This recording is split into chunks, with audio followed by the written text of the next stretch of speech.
Welcome to Poland Daily History with me, Nicholas Richardson. And I'm looking this morning at some more fascinating facts from Polish history with my studio guest, Professor Krzysztof Jabłonka. Professor, we've been considering Polish-Ukrainian relations through the early years in the 19th century, and we've now reached the Second World War. Of course, the 17th of September 1939, the Red Army invaded Poland. How did the Ukrainians react to this invasion? Soviet propaganda tried to pose this as liberation of these areas. Ukrainian people came out to greet them with bread and salt, which was naturally filmed by operators. Nothing could be further from the truth. The Ukrainians were more terrified of the Soviet army's entry than even the Poles were. Some Poles thought the Soviets arrived to help against the Germans, while the Ukrainians had no doubts.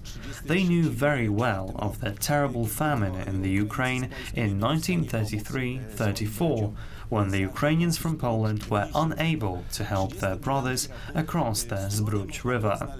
In 1939, it was difficult to find Ukrainians who were happy with the Russians' arrival. Those who were mainly Ukrainian Jews, mostly the so-called rural scum. Those were people with no profession and no land, and they thought that their time had come. However, it must be remembered that Poles did not neglect the situation either. Within 10 years, from 1928 to 1938, Ukrainian General Pawlo Szandruk, together with Polish staff members Wacław Stachiewicz and General Kutrzeba, worked out a plan of the insurgent army in case of an attack by Russia from the east. It was to be formed from the Ukrainian population, with Ukrainian commanders, Ukrainian banners. They were meant to immediately trigger an uprising on the other side of the border, hence it was called the Ukrainian Insurgent Military Army. Unfortunately, this army did not manage to be launched, but the Poles, leaving for Romania, gave their weapons to the Ukrainians, saying, "Now you will continue fighting." In the town of Tarnopol, for example, since it was possible to give weapons to the Ukrainians at the last minute, in November 1939 an uprising broke out. We know very little about it, because the Soviets obviously concealed it, but the Ukrainians do remember it. Those good moments were disturbed by the German propaganda, which formed pro-German units. 2 battalions who were murdering Poles from the very beginning of the war.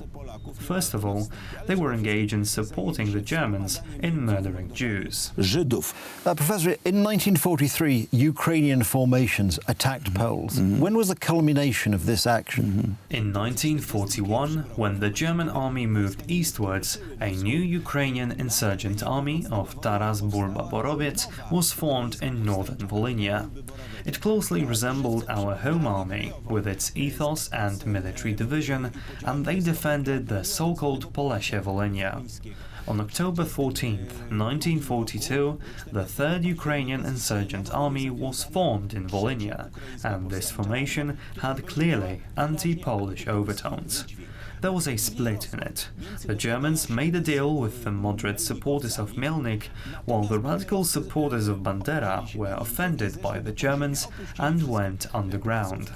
They left their posts and made a deal with the NKVD in early 1943. The NKVD said straightforwardly, "If you want help from us, then murder Poles in Volhynia." They couldn't touch the Soviet Poles, who lived in the Soviet state before the war. That is why the terrible slaughter of Volhynia started almost exactly on the border of the Republic of Poland with the Soviet Union, with attacks on villages. Here we can mention the Parośla massacre on February 9, 1943, which happened just after Dmytro Klaczewski, a commander of the army, had made an agreement with units of the Soviet partisans. Those were some horrible events, the culmination of which took place on July 11th. Then 101 villages were attacked in churches, and it was a Sunday. People in churches got massacred, even burned to death. Only those who did not give up, who defended themselves to the end in the towers and cellars, survived. The Ukrainians were not to be trusted when they said they would let out those who came out of hiding. Nevertheless, 15,000 Ukrainians who opposed these murders died rescuing Poles. The aforementioned Bulba Borovic, the commander of the Polesian siege, also objected, and when the units came to murder Poles close to him, he chased them away, and when they did not want to leave, he ordered them to be shot, because he considered them unworthy of shaking hands with.